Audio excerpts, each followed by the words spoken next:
Doctora, buenos días. Chicos, buenos días. En esta oportunidad tenemos a la doctora Daniela Patricia Ventura Chávez. Es médico cirujano egresada de la Facultad de Medicina Humana de la Universidad Nacional de San Antonio del Cusco. Es colaboradora de producción académica y es tutora en estudios MIC. Es ex interna del Hospital Nacional Edgardo Revalete Martins. Es tutora del Proyecto Nacional Hermano Mayor. Es PATS jefa del Laboratorio de Fisiología Humana del UNSAC y es miembro de SOCIEM Cusco. Y la doctora va a hacer la ponencia sobre la prevención y el control de infecciones, inmunizaciones, bioseguridad hospitalaria y control de brotes. Doctora, puede comenzar la presentación, por favor. Gracias por la presentación, Salvador. Bien, chicos, buenas noches. Como comentó Salvador, el día de hoy, pues vamos a hablar un poco de lo que vendría a ser, sobre todo, inmunizaciones, ¿no? Que siento que es un tema que nosotros como médicos debemos saber sí o sí y para poder manejar a los pacientes, sobre todo en el contexto de que hay muchas enfermedades inmunoprevenibles. Entonces, empezamos. Un segundo, voy a empezar a compartir mi pantalla.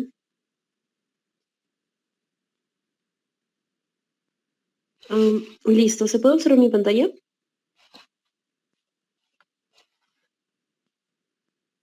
Hola. ¿Sí? Perfecto, gracias.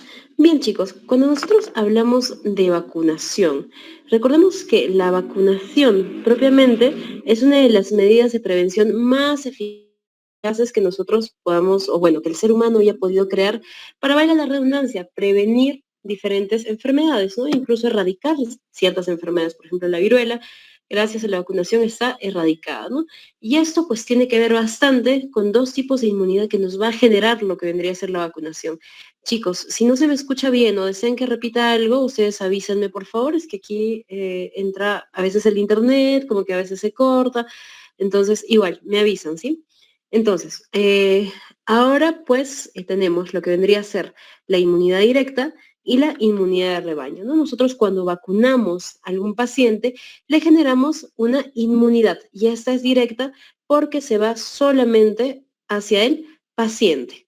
Y básicamente la inmunidad de rebaño es nosotros vacunamos a nuestros pacientes para que ellos generen como una especie de cadena de protección o círculo de protección contra un paciente, o bueno, para un paciente que no esté vacunado, ¿no? Actualmente esta inmunidad de rebaño se está perdiendo porque lamentablemente pues hay muchos padres, muchas personas que son antivacunas, ¿no? Y dicen, no, yo no quiero que lo vacunen. Y es por eso que esa inmunidad de rebaño no está funcionando de la forma adecuada en diferentes patologías. Por ejemplo, para difteria, hemos visto que hay brotes de difteria, que por ahí hay padres que se niegan a vacunar a sus hijos, o incluso el VPH, hay padres que se niegan a vacunar a sus hijas contra el papiloma humano, y esto hace que pues, nuestra inmunidad de rebaño no funcione. ¿Por qué? Porque mientras más personas vacunadas haya, más va a ser la protección que nosotros vamos a poder tener a nuestro paciente que no está vacunado, ¿no?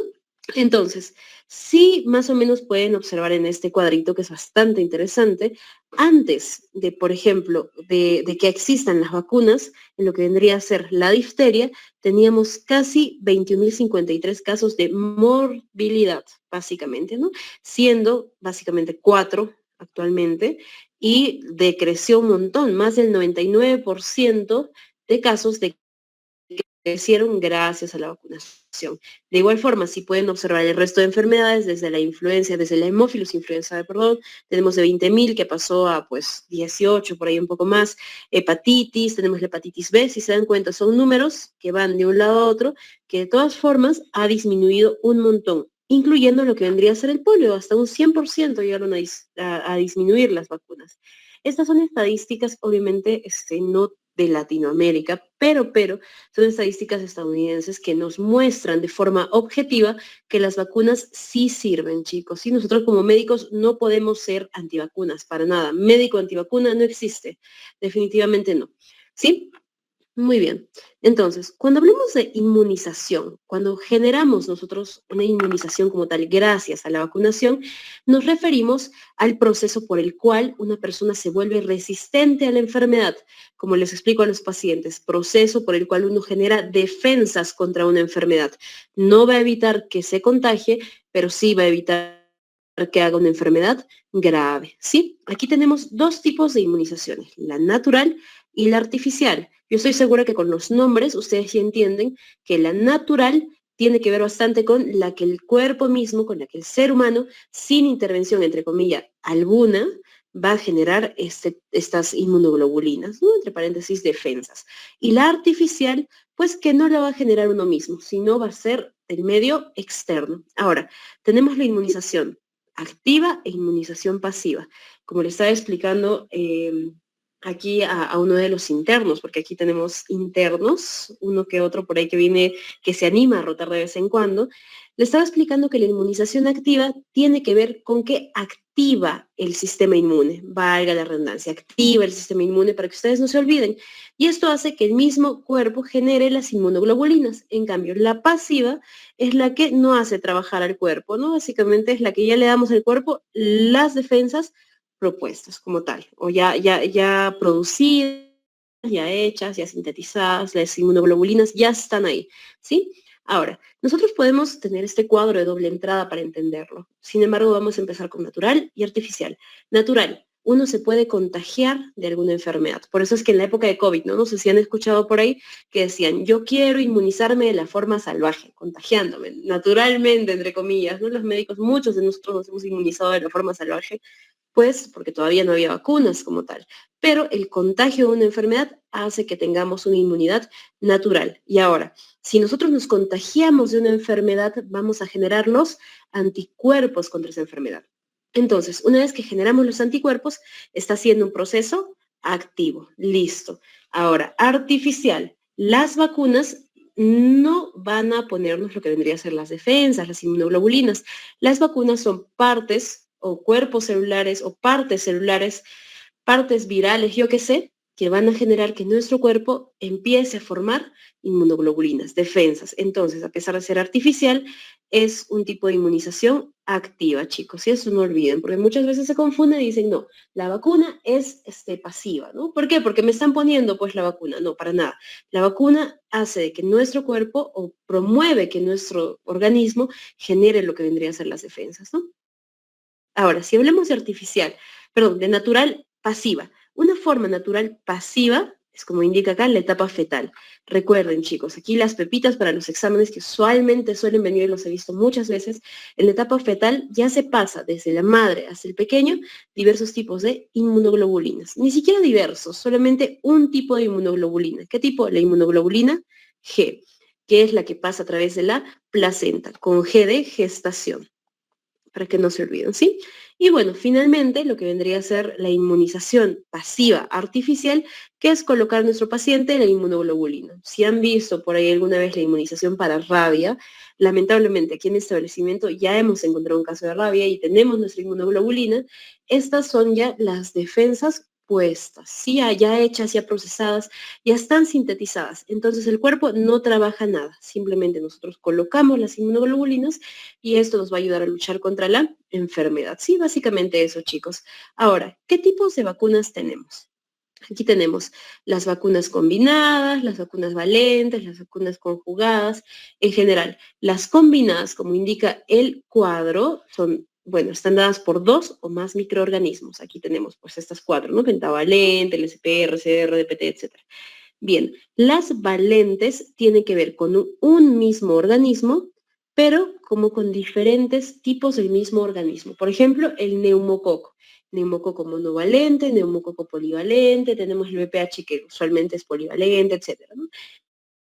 Las conjugadas, que básicamente vamos a tener los antígenos T dependientes con su transportador que vendrían a ser los carriers. Por ejemplo, aquí también podemos tener otro tipo de vacuna de neumococo, ¿no? Recuerden que para una misma patología no es tanto una misma vacuna, porque hay diferentes laboratorios, diferentes concentraciones, etcétera. Incluso ahora último, en la última modificación de la norma técnica, nosotros ya hablamos de una vacuna hexavalente, y eso salió hace poquito, creo hace una semana, 2 semanas salió la vacuna hexavalente, donde ahí combinamos varias vacunas, ¿no? Ya no son 5, ya no es la pentavalente, ahora son 6, ¿sí? Siempre, chicos, atentos a las últimas actualizaciones, a las últimas guías, a las últimas guías de práctica clínica, las normas técnicas MINSA, etcétera, ¿no? Ahora, si nosotros hablamos, por ejemplo, de otra clasificación, para no olvidarme, tenemos las que son las bacterianas y las virales, ¿sí? Aquí nosotros en las bacterianas, por ejemplo, podemos tener las vacunas que son atenuadas y las inactivadas. Las, básicamente, para que entiendan, inactivadas. Las atenuadas son como bacterias dormiditas, pero son células enteras. Eso quiere decir que puede generar algún tipo de reacción similar a la enfermedad. Por ejemplo, la BCG. Ustedes recuerden que la BCG es una vacuna que se pone al nacimiento y es una vacuna pues que definitivamente se pone en Latinoamérica. No todos los latinoamericanos tenemos por ahí nuestra quiten el brazo derecho, debería ser, he visto pacientes que tienen el brazo izquierdo, pero por ahí es de la vacuna, ¿no? El ABCG que nos ponen para evitar las formas graves de la tuberculosis. Ojo, pregunta de examen, ¿la ABCG evita el contagio con tuberculosis? No, porque si no nadie en el Perú tendría tuberculosis, por si acaso. Evita las formas graves, la meninge, la osteoarticular, etcétera. ¿Sí? Y bien, y las inactivadas básicamente son compuestos que ya no van a tener, digamos, cierta, entre comillas, vida. ¿No podemos tenerlas inactivadas con células enteras? Sí, pero ya no van a generar una reacción tan fuerte como una inactivada, perdón, como una atenuada de células enteras, ¿no? Pero principalmente aquí tenemos las que está por toxoides, que no es la misma vacuna, que no es el mismo organismo, perdón, sino los toxoides son como sustancias que estos producen, ¿no? Ahí tenemos lo que es la DPT, por ejemplo, tenemos las que son de proteínas, las de proteínas, si no me equivoco, aquí tenemos la de Haemophilus influenzae y la de proteínas conjugadas, ¿no? Por ahí. Ahora, si hablamos de las vacunas virales propiamente, de igual forma, aquí tenemos las atenuadas con los virus, entre comillas, dormiditos y las inactivadas, cuando ya están muertos, ¿no? Hay partes celulares incluso. Ahora, las atenuadas, al tener virus enteros, hay que tener cuidado. Por ejemplo, sarampión, rubiola, parotiditis, rotavirus, varicela, fiebre amarilla, la APO, la vacuna de Sabin. Bien, entonces, estas atenuadas hay que tenerlas en cuenta porque no las podemos colocar en pacientes que tienen inmunosupresión. No las podemos colocar en pacientes que, por ejemplo, en gestantes, no podemos poner ese tipo de vacunas atenuadas, usualmente, ¿sí? La mayor parte se contraindica definitivamente en lo que vendría a ser pacientes con inmunodepresión, ¿sí? Sobre todo lo que vendría a ser, por ejemplo, la varicela, la fiebre amarilla, las SPR, que es la que nosotros usamos, sarampión, rubiola, parotiditis, ¿no? Ahora, la APO tampoco se puede colocar, pero sí podemos usar la IPV, ¿no? Recuerden que la APO es la que, pues la vacuna de Sabin, que va contra lo que vendría a ser la poliomielitis, y también tenemos la IPV, ¿no? La IPV es por vía intramuscular y la APO es por vía oral, con la O de oral, ¿no? Y la que es la que se administra por vía oral, es la que generaba más reacciones, por eso que también está contraindicada básicamente, y puede generar polio postvacunal. Entonces, por ahí está contraindicada. Ahora, las inactivadas, de igual forma, podemos tener inactivadas con virus enteros, por ejemplo, lo que vendría a ser la influenza, y las que tienen como que partes virales, ¿no? Por ejemplo, la hepatitis B. Muy bien, hasta ahí, chicos, en los tipos de vacunas. Ahora, preguntas que nosotros debemos hacernos cuando veamos una vacuna. ¿Cuándo poner? ¿Cuándo debemos poner la vacuna? ¿A qué edad? ¿En qué momento debemos ponerlas? ¿Dónde colocamos la vacuna? ¿Y cómo reducimos el dolor? Muchas veces los médicos nos parametramos en que sí, a este paciente le toca su pentavalente, con su rotavirus, con su todo, y no pensamos en que le puede doler. O en pacientes, digamos, adultos mayores, sí, sí, señora, se va a ir a poner su neumococo. No pensamos en que quizás por ahí le va a generar dolor, ¿no? Hay que intentar evitar de que haya este estigma de vacuna igual a dolor. Yo sé que es casi inevitable, pero si nosotros podemos hacer algo chiquito, pues sería genial, ¿no? Por eso es que aquí incluso ya son como 10 veces que escucho afuera que dicen, no, la doctora te va a poner vacunas y gritas. Y ahí salgo y le digo, señora, a la que vamos a vacunar va a ser a usted si le sigue diciendo eso al niño, ¿no? Entonces, chicos, hay que evitar estigmatizar nosotros como médicos el dolor con la vacuna. Hay vacunas que si uno, digamos, le da una adecuada profilaxis psicológica al paciente, probablemente incluso el dolor sea mínimo, ¿sí? Entonces, empezamos sin extendernos mucho con estas preguntas.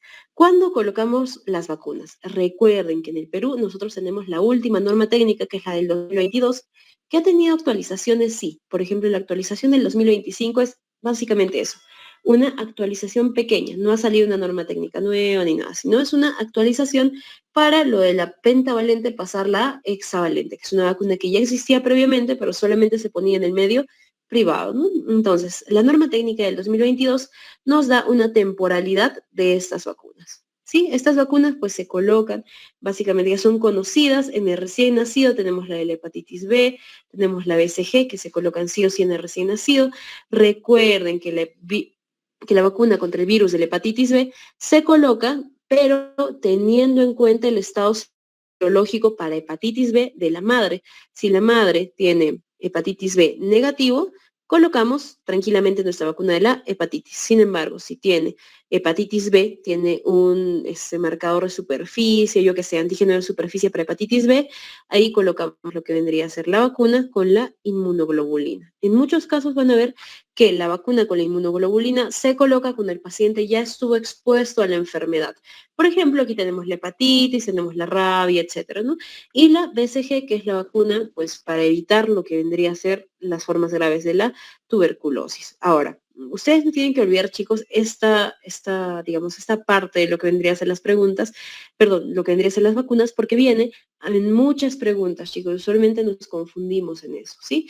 Hay que tener en cuenta de que, por ejemplo, la pentavalente, a mí me sirve recordarlo así, la pentavalente son 3, ¿no? 2, 4, 6 meses. Luego la IPV también, 2, 4, 6 meses. Recuerden que esta es para contra la poliomielitis, ¿no? Luego la antineumocócica, que son solamente 2, y el rotavirus solamente 2. Influenza se asocia 6, 7 meses, incluso pueden poner la dosis anual a los 12 meses, ¿no? Ahí asociado a los 3. Y tenemos la SPR. La SPR, recuerden que va como primera dosis al año y como segunda dosis al año y medio.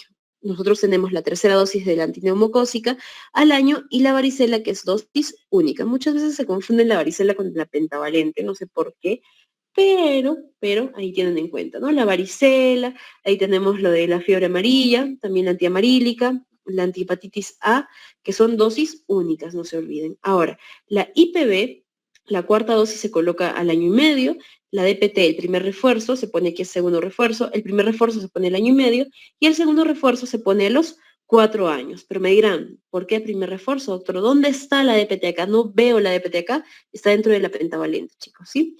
La pentavalente tiene 5 tipos de vacunas, lo que vendría a ser la DPT, Haemophilus influenzae y hepatitis B, ¿sí? No olviden eso, la pentavalente, que ahora se va a asociar pues con la IPV para hacer la hexavalente, ¿sí? Solo vamos a generar, entre comillas, un solo pinchazo al paciente y se va a disminuir también el dolor asociado.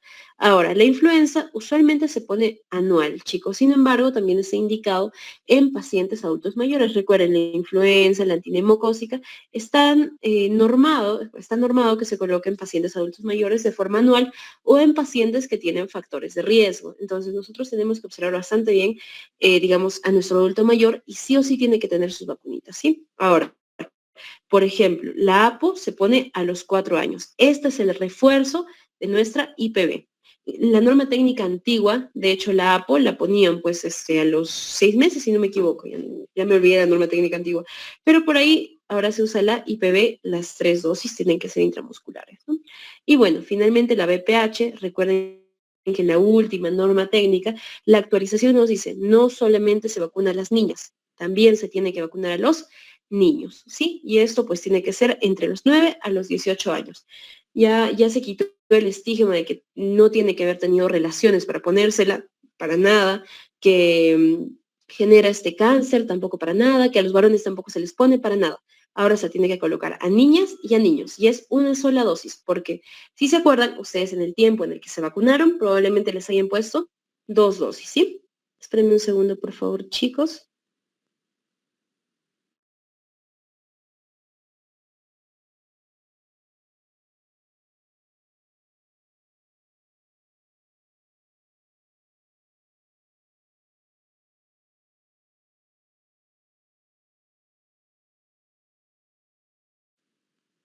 Listo, disculpen la interrupción. Es que sigo en mi establecimiento hasta ahora, pi.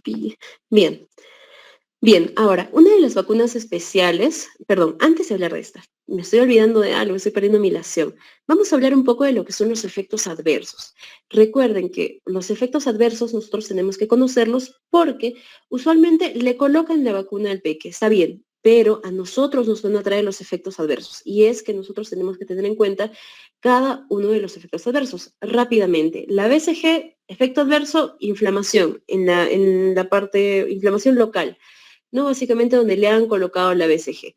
Ahora, recuerden que la vacuna de la hepatitis B, además de lo que vendría a ser evitar la transmisión vertical, tiene que tenerse en cuenta pensando en el estado vacunal de la madre, en el estado serológico de la madre, yo qué sé. Ahora, ¿cuál es la vacuna? Si por ahí en el examen, vamos a ver las perlitas. ¿Cuál es la vacuna que nos genera más ESAVI? Usualmente el ESAVI, recuerden que son los eventos atribuidos probablemente a lo que vendría a ser la vacunación. Entonces, la vacuna que nos genera más ESAVIs definitivamente va a ser la pentavalente, que es la que por la que el padre, la madre lo van a traer, van a decir, mi hijo tiene fiebre, mi hijo se ve irritable, sobre todo la fiebre, ¿no? Entonces, fiebre, post vacunación, la pentavalente probablemente sea la causa, ¿sí? Recuerden que en el adulto, la pentavalente, pues, recuerden que la pentavalente tiene la DPT, lo de la hepatitis y hemófilos, sin embargo, digamos, respecto a lo que vendría a ser la DPT, en el adulto solamente se pone la DT y en la gestante se pone la DTPA, ¿no? Ahora, respecto a lo que vendría a ser la IPV, recuerden que la IPV genera menos inmunogenicidad. Eso les había comentado. La APO tiene bastantes efectos adversos. Sin embargo, lo que vendría a ser la APO como que cubre menos serotipos que la IPV. Sí, la IPV cubre serotipos 1, 2, 3, la APO solamente cubre 1 y 3. Ahora, si nosotros hablamos de lo que vendría a ser por ejemplo, las vacunas que nos pueden generar algún tipo de reacción asociada propiamente al paciente, por ejemplo, a alergias, vendría a ser la influenza. Recuerden que la influenza no se debe poner en pacientes que tienen alergia a la proteína del huevo. Y esto pues también funciona para lo que vendría a ser la antiamarílica, que aquí está, la vamos a marcar, antiamarílica, influenza y lo que vendría a ser la SPR. ¿Dónde está SPR? Aquí está, la SPR. Las tres no se colocan cuando el paciente tiene alergia a la proteína del huevo. ¿Qué más, chicos? Cuando nosotros hablamos propiamente de SPR, recuerden que aquí tenemos que el ESAVI principal va a ser la convulsión, ¿sí? Y usualmente asociado a lo que vendría a ser el pertusis, encefalitis, trombocitopenia, anafilaxia, etcétera, pueden ser causados también por lo que vendría a ser el SPR, pero principalmente la convulsión. Ahora, si hablamos de lo que vendría a ser la antiamarílica, recuerden que la antiamarílica, al ser una vacuna que vendría a ser un virus inactivado, perdón, un virus, ahí se me fue, chicos, un virus atenuado, estoy un poco distraída. Tampoco se puede poner en pacientes inmunodeprimidos ni en pacientes gestantes. Chicos, un segundo, por favor, perdón, creo que he tenido paciente.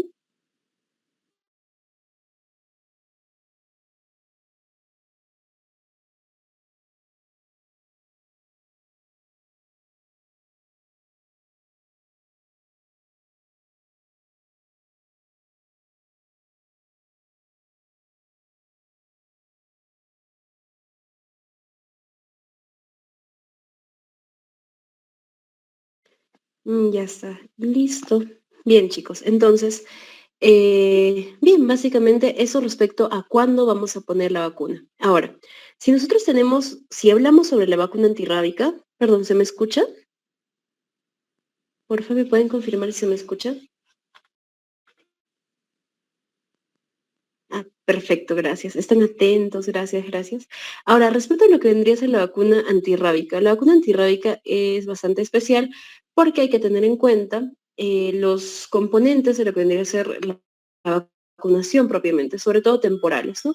Tenemos una vacunación preexposición y una vacunación postexposición. La vacunación preexposición se da a los pacientes que van a ir a una zona donde se ha detectado rabia, ¿no? Es intramuscular, en el día 0, 7 y 28. Es en lo que más se confunden en los días, chicos. En los exámenes los días los matan. Y en la postexposición tenemos inmunización activa e inmunización pasiva. Recuerden, postexposición a la enfermedad. Eso quiere decir a un animal confirmado. Ahora, la activa es 5 dosis. Son 5 dosis en la dosis del día 0, el mismo día de la mordedura, 3, 7, 14 y 28. Y ahora, pasiva es solamente una dosis intramuscular. La pasiva es la inmunoglobulina, no olviden, ya vamos las defensas preparadas, listas. Ahora, tenemos que recordar que para la antirrábica tenemos un montón de escenarios. Sin embargo, son estos los principales, ¿no? Los únicos creo que hay. Animal no sospechoso. Si el paciente viene y dice, sí, me ha mordido mi perrito, yo lo tengo vacunado y todo, es un animal no sospechoso. Ahora, en cada escenario nosotros tenemos que diferenciar si es una lesión que no es grave o es una lesión que es grave. Nosotros diferenciamos las lesiones graves porque son las lesiones que han sido causadas en cara, en palmas de las manos, en plantas de los pies o en genitales, o en cuello también se considera la parte cervical. Ahora, también se consideran las lesiones grandes y también se consideran las lesiones múltiples, no olviden eso. Entonces, paciente que viene, lesión múltiple, grande en cara, cuello, palmas de manos, plantas de pies genitales, se considera lesión grave, chicos. Es algo chiquitito. Si le ha mordido en la palma de la mano y es pequeño, ya se considera una lesión grave, no olviden, ¿sí? Y esto va a hacer que nosotros definamos cómo es que vamos a tratar a nuestro paciente. Entonces, aquí, si es un animal no sospechoso, le mordió su perro, su gato, yo qué sé, recuerden que los mamíferos son los que usualmente causan pues el tipo de rabia, ¿no? Los que son portadores de la rabia. Cuando me dicen, me ha mordido una araña, alguna vez vino un paciente, me ha mordido mi conejo. Solamente los conejitos y los mamíferos pequeños no suelen, digamos, contagiar la rabia, excepto el murciélago, por si acaso, ojo. Pero si es gato, perro, murciélago, aquí encontramos rabia, si no me equivoco, en una vaquita, no estoy muy segura. Pero, si es un animalito mamífero grande o un murciélago como tal, ya tenemos que por ahí sospechar. No, pero no sospechoso, me ha mordido mi hámster, o sea, por ahí pasa no sospechoso. Me ha mordido un perro conocido, mi perro, bueno, eso sonó mal. Mi perro que ya está vacunado, el perro de mi vecino, de mi tía, yo qué sé, yo conozco, sé que no tiene rabia, no tiene síntomas ni nada. Bien, ahí nosotros tenemos que observar al animalito 10 días. El tiempo de observación, chicos, en rabia es 10 días. Ha sido pregunta de examen y también han fallado, por favor. 10 días. Si es una lesión no grave, no se pone ni tratamiento pasivo ni tratamiento activo. Ahora, si es una lesión grave, le ponemos tratamiento activo. Eso quiere decir que lo vacunamos con 2 dosis. Iniciamos con 2 dosis en el día 0 y en el día 3. Aquí está, nuestras 2 primeras dosis. Observamos al animalito. ¿Qué pasa si a los 10 días el animalito muere por causas desconocidas? ¿No? Es como que el animalito convulsiona y muere. Nosotros tenemos que terminar nuestra vacunación y llevar a nuestro animalito a hacer una biopsia cerebral.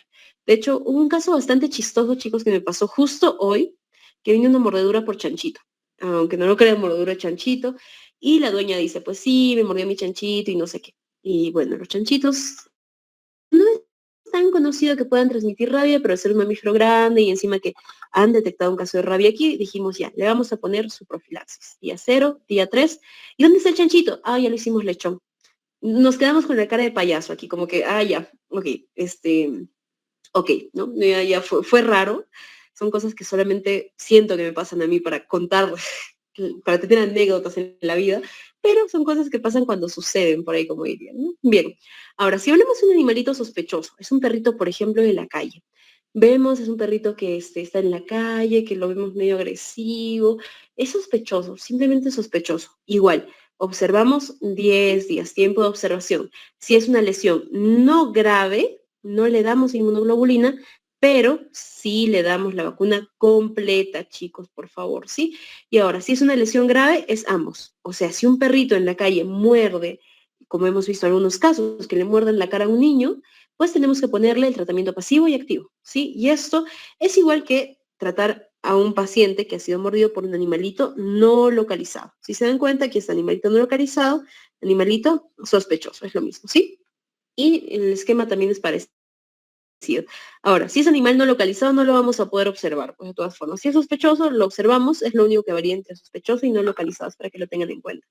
Ahora, si es un animalito confirmado, nosotros sabemos que hay rabia, el animalito ha tenido comportamiento extraño, definitivamente, ahí ya nosotros simplemente decimos, está confirmado, tiene rabia, le ha mordido, ¿qué hacemos? Ponemos ambos inmunizaciones, ¿no? Inmunización pasiva, inmunización activa, le colocamos así sea donde sea que esté, si la lesión es no grave, grave, etcétera. Y además, si es un animal confirmado y ha tenido contacto con saliva o con alguna secreción, sí o sí le tenemos que poner ambas. Por ejemplo, ya me acordé, el animalito donde nosotros reportamos rabia fue una ovejita.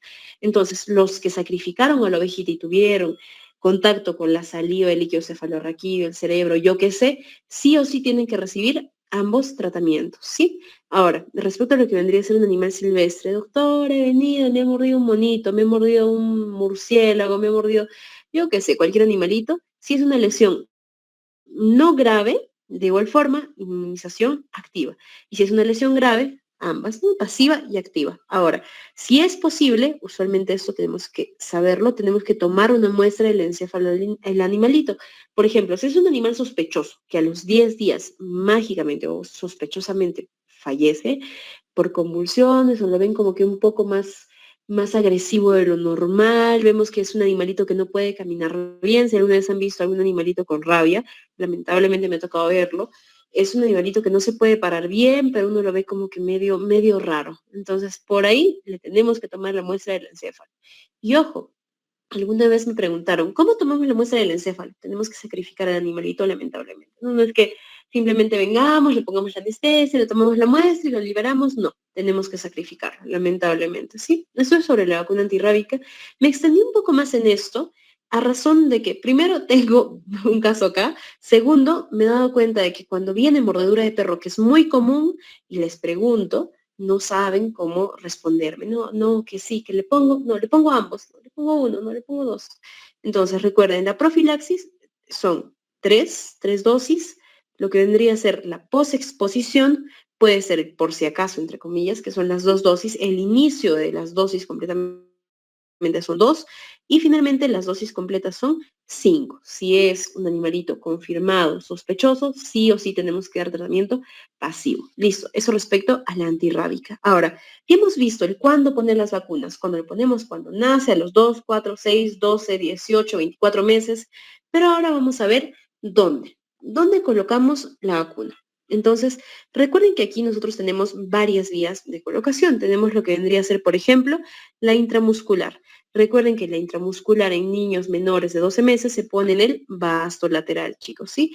Y entre 2 meses a 2 años puede ser entre el vasto lateral, puede ser la zona deltoidea, pero si son mayores de 3 años, usualmente es en el área deltoidea. No creo que ustedes, digamos, cuando les quieren vacunar por influenza, les pongan en el vasto lateral, ¿no? Ya no creo. Ahora se pone todo lo que vendría a ser en el hombrito. Bien, tenemos la subcutánea, que también la subcutánea se coloca en el vasto lateral. Sin embargo, cuando uno ya es mayor de 1 año, le ponen en la parte superexterna de lo que vendría a ser el tríceps, ¿no?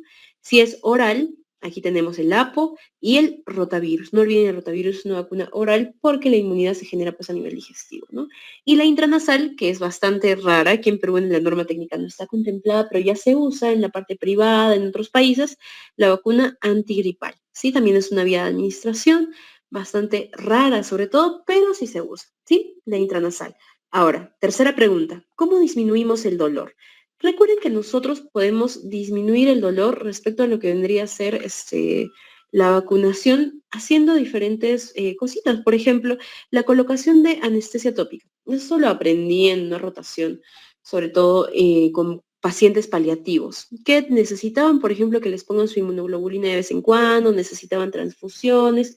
En pacientes pediátricos teníamos en el hospital una unidad, como entre comillas, de paliativos pediátricos, entre comillas, porque no era tanto paliativo por ahí, eran pacientes que necesitaban tratamientos consecutivos y estarle pinchando cada mes el pacientito se traumaba.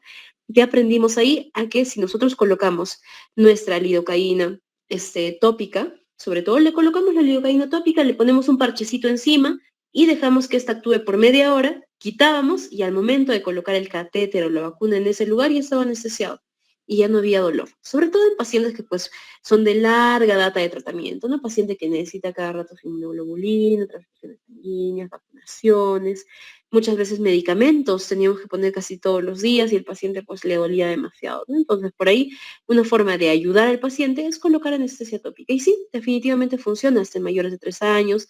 Si ustedes mismos prueban alguna vez, ya sé que están haciendo sus prácticas de cateterización, paro viendo ahí sus estados, me han cateterizado hoy día, me han puesto un intramuscular, yo qué sé, pruébenlo chicos, pónganse el anestésico en gel, lo cubren con un Tegaderm, no sé si tenemos Tegaderm, con una gasita, yo qué sé, pero déjenlo ahí unos 15, 20 minutos y cuando le coloquen ahí el inyectable o lo que tendría que ser la vía, van a darse cuenta de que duele menos. Yo lo he probado, así que funciona. Ahora, en menores de 12 meses podemos vacunarlos, por ejemplo, cuando los alimentamos, ¿sí? Están ahí lactando y se puede vacunar. Recuerden que no son solamente las licenciadas las que pueden vacunar, sino también los médicos tendrían que tener la capacidad de vacunar, ¿no? Por ahí. Además, también podríamos como que endulzar el paladar del paciente en caso nos toque alguna vacuna vía oral, ¿no? Por ejemplo, el rotavirus, por ahí es el APO que ya no se usa mucho, pero podríamos como que intentar. Ahora, durante la vacunación, como les comentaba, alimentarlo, poner las vacunas simultáneas, si le toca en un brazo y en otro brazo, con dos personas les podemos poner, ¿no? Rapidito. Y finalmente, las distracciones son bastante útiles, sobre todo en los pacientes, ¿no? Puede ser que esté lactando, esté con su biberón, con el celular, actualmente todos los niños tienen celular, y finalmente después podemos dar lo que vendría a ser la alimentación, ¿no? Solamente la alimentación. Al paciente psicológicamente, a los pacientes que tienen más de un año se van a dar cuenta que cuando uno les sopla, que también está en las guías por si acaso, cuando uno les sopla, hace de que el paciente llore menos, porque es como que ya sana, sana, ¿no? Ya siente que psicológicamente le duele menos, se siente cariñado y listo, ya no llora tanto. Ahora, el paracetamol es bastante usado para el dolor, pero recuerden que el brindar paracetamol previo a una vacunación no nos sirve de nada. No hay evidencia que demuestre que darle paracetamol antes de la vacuna va a disminuir el dolor, la fiebre, no, para nada, ¿sí? Ahora, circunstancias especiales de vacunación. Las circunstancias especiales las tenemos que conocer también porque lo especial es lo que nos preguntan. No sé si yo soy tan queso que a mí siempre me preguntan lo especial.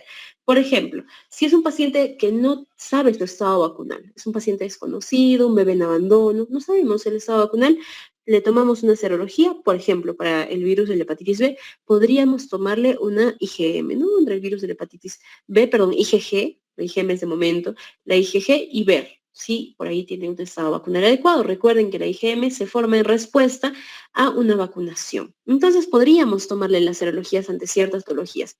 Y si no podemos, pues retomamos todo como si no estaría vacunado. Listo.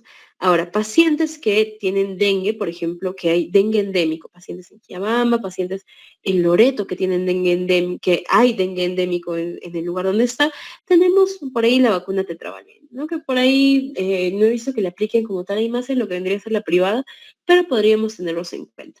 Ahora, en prematuros, tener en cuenta el peso y en pacientes asplénicos. Esto sí, no olviden que en asplénicos tenemos que proteger contra los encapsulados porque nuestro vaso nos defiende contra estas bacterias, ¿no? Cuando nos quitan el vaso por alguna razón, ya sea trauma, tumor, yo qué sé, tenemos que vacunar sí o sí al paciente, ¿no? Meningococo, neumococo y hemófilos. No olviden, estos tres chicos, pregunta de examen, pregunta en hospital, pregunta si alguna vez los veo en alguna rotación, les voy a preguntar qué vacuna se tiene que poner un paciente esplénico y me tienen que responder, porque espero que estén atentos. Ahora, pacientes que han sido expuestos ante algún tipo de fármaco que genere inmunosupresión, ante algún tipo de fármaco que evite que el paciente tenga una respuesta inmunológica adecuada. Por ejemplo, los anti-TNF, ¿no? Pues aquí no debemos poner las vacunas vivas atenuadas. De igual forma que en pacientes con VIH se evitan las vacunas vivas atenuadas cuando nosotros tenemos sobre todo un conteo CD4 menor a 200. Para poner una vacuna en un paciente que tiene VIH,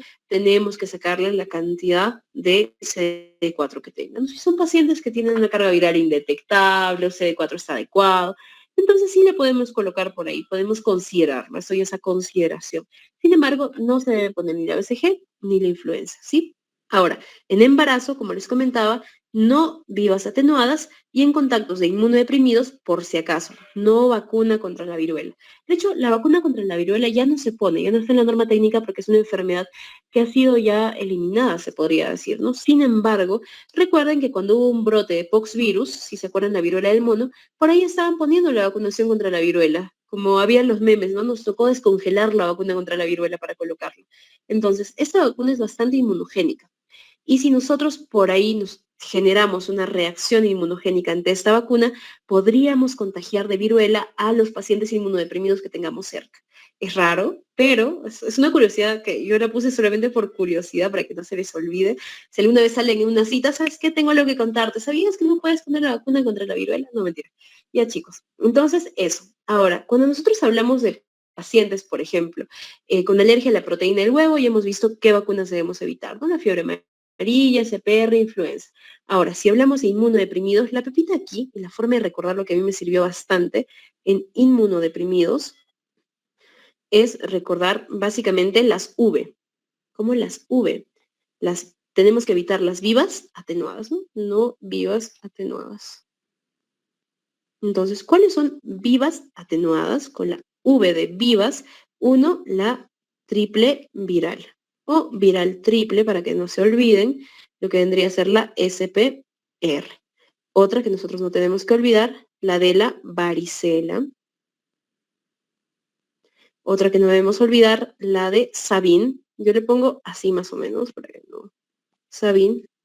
Recuerden que en el examen todo vale, así que si le ponen Sabin me van a decir, doctor, hay un horror ortográfico ahí, lo sé. Pero para medios de examen, Sabin con V. De ahí tenemos la BCG, que también me van a decir, doctora, es con B. Estoy segura de que ahí alguien me va a decir, es con B, pero ahí tenemos, ¿no? Para el examen, la BCG, luego otro horror ortográfico, la fiebre amarilla,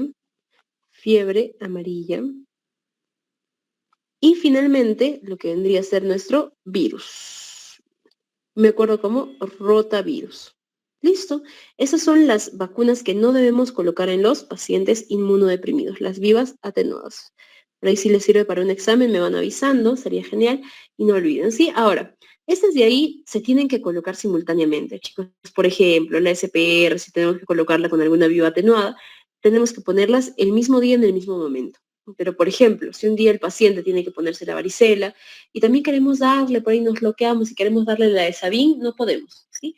Esas vacunas vivas atenuadas necesitan estar separadas por lo menos un mes para aplicarse. Eso no olviden, es algo bueno, raro de explicar, pero ya está. Bien, una vez que nosotros terminamos las vacunas, lo que vendría a ser todo lo que es vacunación, recuerden que tenemos vacunación activa, pasiva, yo qué sé, ya hemos visto. ¿Cuándo vacunar?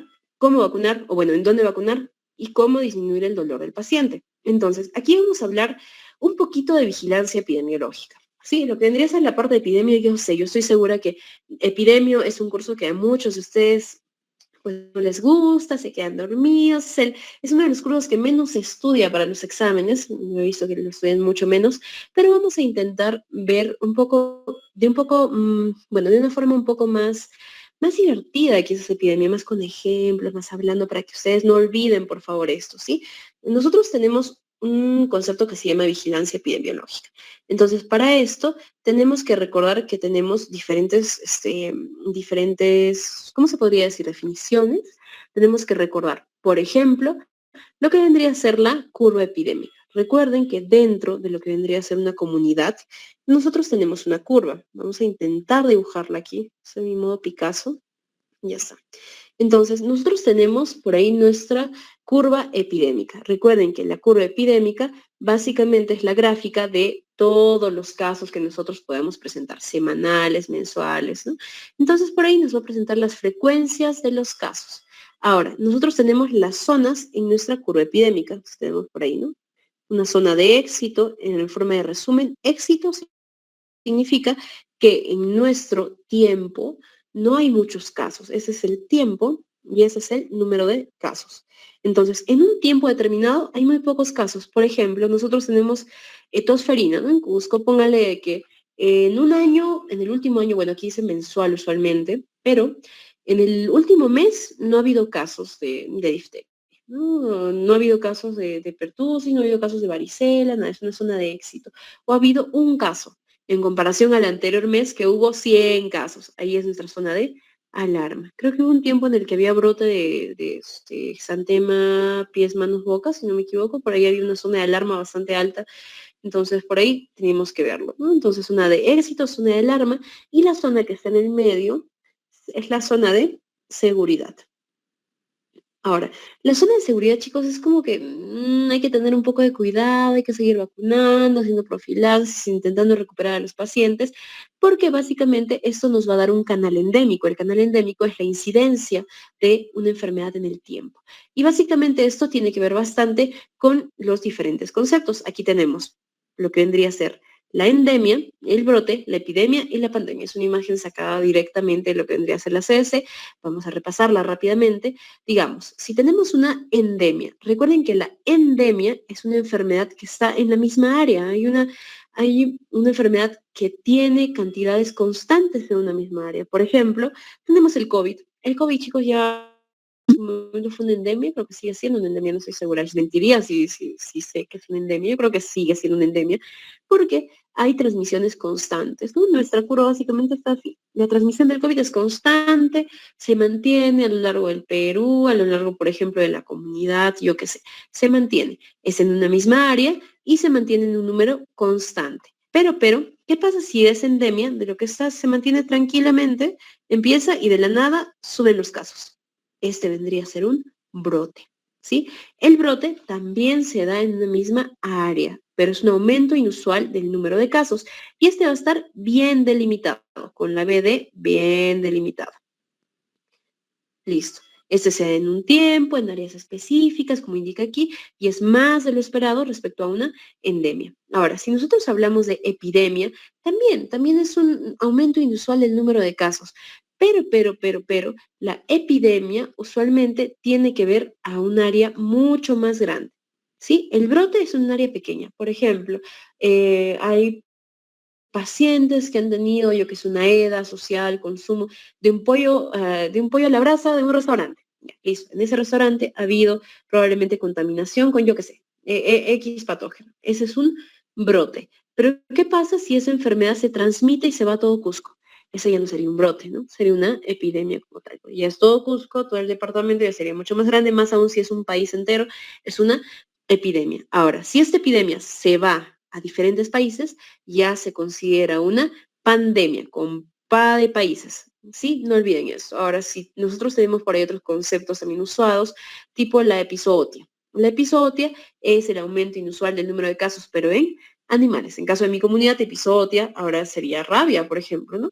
Bien, ahora, nosotros, ¿cómo hacemos la notificación de los casos? Recuerden que tenemos dentro del concepto de vigilancia epidemiológica tres tipos, ¿no? La vigilancia pasiva, la vigilancia activa y la vigilancia sentinela.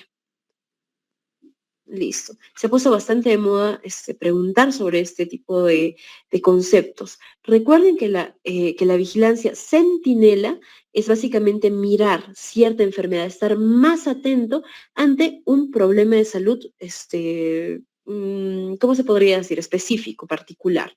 ¿Sí? Entonces, la sentinela, básicamente vemos a cierta enfermedad, con la C de cierta enfermedad. ¿Sí? Cierta enfermedad. Entonces, por ahí podemos tener una vigilancia centinela. Yo qué sé, tenemos un caso de Guillain-Barré, me tocó un Guillain-Barré, y vigilancia centinela por ahí con un solo caso, o vigilancia centinela con dengue en los lugares donde recién está habiendo brotes. La vigilancia centinela es con una sola patología. Ahora, la vigilancia pasiva, nosotros nos quedamos pasivos en nuestro consultorio, en el lugar donde estamos. ¿Por qué? Porque los casos ya están registrados, ¿sí? Ya están escritos. Básicamente esa es la pasiva. Y la activa es que nosotros vamos a ir a buscar los casos. Es diferente. Nosotros vamos casa, por ejemplo, buscando, señora, ¿cómo está su casa? Hay reservorios para zancudos, mosquitos, hay alguien que ha tenido fiebre, dolor detrás de los ojos, como le dicen, ¿no? Entonces, por ahí vamos buscando en este sentido, por ejemplo, estoy hablando del dengue, ¿no? Así. Ahora, ¿qué más tenemos que recordar respecto a lo que vendría a ser brotes? Recuerden que cuando nosotros hablamos de vigilancia epidemiológica, tenemos que tener en cuenta las enfermedades de notificación inmediata. Por ejemplo, nosotros tenemos que identificar inmediatamente lo que vendría a ser los ESAVIS, lo que vendría a ser la vacunación, ¿no? El dengue, pero el dengue que es grave, un dengue hemorrágico, tenemos que notificarlo sí o sí. El cólera, que es una enfermedad pues que ya no se ve hace bastante, también tenemos que notificarlo inmediatamente. Y vienen las que yo estoy segura que ustedes saben, ¿no? Por ejemplo, la poliomielitis, que sí o sí se tiene que notificar, el sarampión, la rubiola, la tuberculosis como tal, sí se notifica como tal inmediatamente cuando tenemos un caso, sobre todo si ya tenemos prueba epidemiológica, prueba laboratorial de resistencia, ¿no? Y la rabia también se tiene que notificar. Ahora, una vez que nosotros tenemos nuestra enfermedad ya notificada, ya hemos determinado, este paciente creo que tiene sarampión. ¿Qué hacemos? tenemos que realizar la vacunación o, bueno, la actividad complementaria necesaria para evitar que esa enfermedad se disperse. Y en ese sentido tenemos dos conceptos que no vamos a olvidar, lo que vendría a ser el barrido vacunal y el bloqueo vacunal, ¿sí? Recuerden, en el barrido, ustedes barren y barren todo, ¿no? Ustedes barren con todo. No, mentira. Yo sé que ustedes cuando barren todo, ¿sí? Entonces, cuando barren todo, significa que no les importa, chicos. No importa si está vacunado o no está vacunado. Es literalmente, aquí en el barrido no les importa el estado vacunal del paciente. Señora, aquí ha habido un caso de rubiola. Necesitamos vacunar a todos, no me importa. ¿Tiene tarjeta de su hijo? No importa, le vamos a vacunar porque es un caso confirmado. Entonces, en el barrido no importa el estado vacunal porque el caso es confirmado. Sí o sí, ya tenemos un paciente con rubiola. No podemos dejar de vacunar a las personas que estén pues alrededor. Recuerden que por ahí la extensión es bastante amplia. Nosotros tenemos que vacunar a todos los que podamos en el barrido, porque en sí la extensión va a hacer de que pues la enfermedad no se difunda, digamos, no se contagie, ¿no? Y esto pues será en enfermedades, sobre todo en las inmunoprevenibles o también en las de notificación inmediata. Si nosotros encontramos fiebre amarilla, si encontramos cólera, viruela, que es rara, por ejemplo en viruela, los casos de viruela que hubo, ahí se ha tenido pues, que hacer un barrido vacunal, ¿no? Recuerden, barrido es cuando es confirmado, porque barren con todo, ya si por ahí se les viene algún nombre a la mente, se acordarán, pues, barrido, ¿no? Ya, en fin, y bloqueo, donde sí va a importar el estado vacunal, porque aquí le ponemos sí importa porque el caso es sospechoso.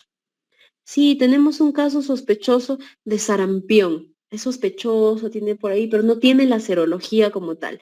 Nosotros tenemos que vacunar alrededor del caso aproximadamente unas 5 manzanas, como indica la bibliografía, ¿no? 5 manzanas. Además, el estado vacunal se importa. Nosotros ahí vemos la tarjetita, ya se vacunó, listo, nos vamos. O con la varicela también, ¿no? Vemos la tarjetita, si ya se vacunó, listo, suficiente. Y ya está. Entonces, ¿cuál es más rápido, el barrido o el bloqueo? Definitivamente, como es menos extensión, va a ser el bloqueo. Va a ser menos, por ejemplo, de 2 días en los que nosotros tenemos que bloquear todo eso. En cambio, el barrido puede tomarse un poco más de tiempo porque van a vacunar a todos y en una extensión mayor, ¿no? Entre 2 a 4 semanas. Listo. Entonces, estas son las acciones que nosotros tomamos ante nuestra vigilancia epidemiológica, por ejemplo, que salga positiva, ¿no? Listo, chicos. Eso respecto a lo que es inmunizaciones, respecto a enfermedades inmunoprevenibles, respecto a brotes, epidemias, endemias, pues espero que me hayan entendido. Yo sé que no es tanto de su gusto estudiar todo esto de vigilancia epidemiológica, pero espero que se les quede alguito, ¿no? Y nunca olviden esto. Recuerden que todos vamos a morir alguna vez. Nuestro trabajo consiste en aumentar la salud. Y eso no significa mejorar la calidad de vida, significa mejorar la calidad de vida, no solo retrasar la muerte, ¿no? Muchas veces a los pacientes, pues, les damos, yo que sé, tiene hipertensión, ya señora, April, ya señora, losartán, listo, chao. Pero no nos damos cuenta de que la paciente no come, que está en su casa sola, que no se cuida, no tiene el aseo adecuado, que no tiene las posibilidades, digamos, para alimentarse, para conseguir algo más para sí misma, ¿no? No nos damos cuenta de eso. Nosotros como médicos lamentablemente nos volvimos muy pragmáticos, damos pastilla, chao, pastilla, chao, pastilla, chao. Y eso no debería ser. Nosotros debemos, como médicos, no solamente recetar, mejorar la calidad de vida. Es por eso que cuando yo hablo de vacunación, también les digo, chicos, hay que intentar disminuir lo que vendría a ser el dolor del paciente antes de la aplicación de la vacuna, durante y después. ¿Por qué? Porque si se dan cuenta, nuestro paciente se debe a lo que vendría a ser que lo tratemos bien, ¿no? Que lo tratemos bien, es un ser humano, es un padre, una madre, un hijo, un esposo, hermano, nieto, yo qué sé, así como nosotros. Entonces, recuerden eso, ¿no? Nunca olviden esta frase. A veces, pues hay que diferenciarnos, chicos, del resto de médicos, entre comillas, que hay algunos que, como he visto muchas veces, solamente dan pastillas y chao. Entonces, yo estoy segura de que nosotros tenemos que ser diferentes y vamos a ser diferentes.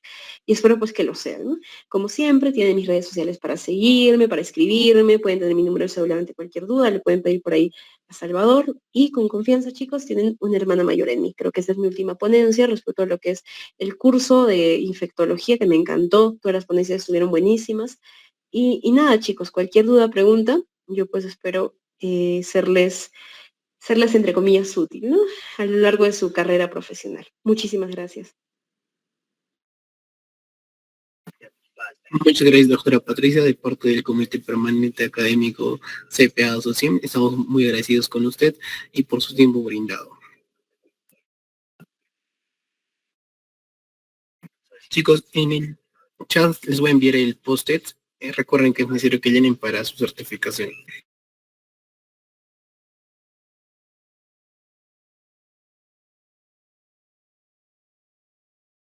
Listo, muchísimas gracias, Salvador, también por la invitación.